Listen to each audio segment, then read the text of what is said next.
Rút rồi tất cả lên ơi, một tiền ơi.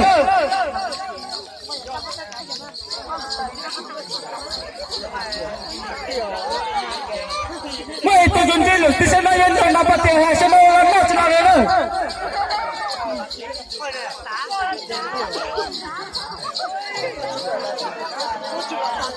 Từ từ san đồ là chi cảnh kết thì sẽ đã ta để Philippines đi ơi.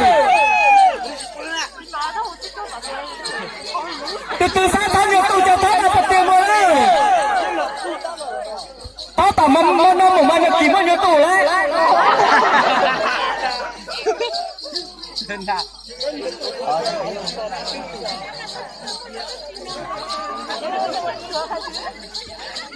Tao dapat tiền tao mầm một chiếc bao nhiêu tụ ốp chảy nhá dapat tiền mà lên nhiêu tụ đó.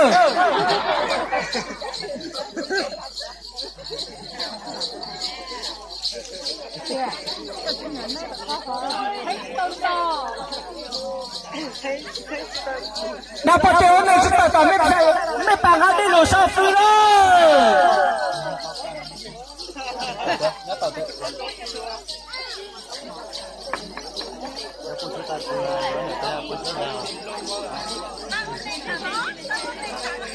Tahu ya tahu yang tahu tengah lah, pun ni tak ada.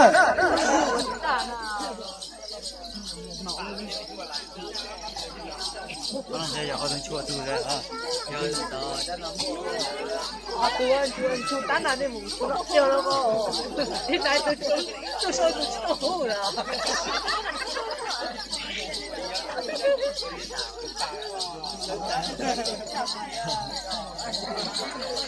Buat tenan dah, buat tenan orang dah tak sana.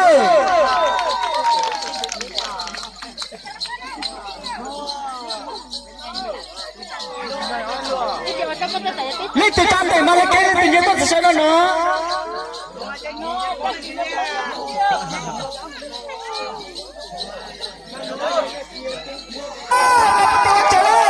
Xin điều bắt tiền, rồi là bắt tiền luôn.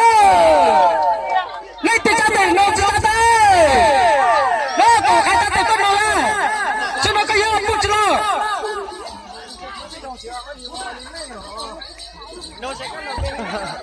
cái gì nữa chứ, nói xem nó bút chứ?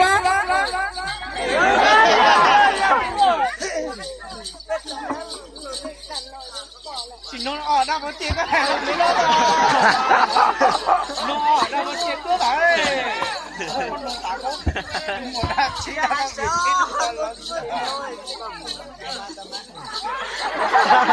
cháu nên có thể mà. Tụi nó sẽ lấy bút chứ nào nữa? Tụi nó lấy tụi nó gì? Chắc thế. Chắc tụi cái đấy. Tụi nó thì nó nói gì? Xong nó nhớ bút chứ.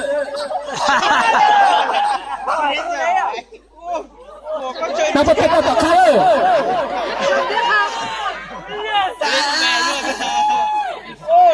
Bị nhau, bị theo, vô cùng chồng thành tam giác này nhau. Cô Xuân, biết xua từ đây tí lời. Xuân biết tổng mất.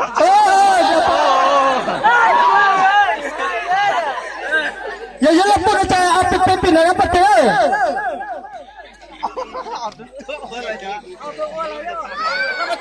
Aduh, ni ya kan tan chao jauh sana ya lek tu, mau lek tu. Apa cuma pintar lah, cuma siapa kaya jauh sana mana?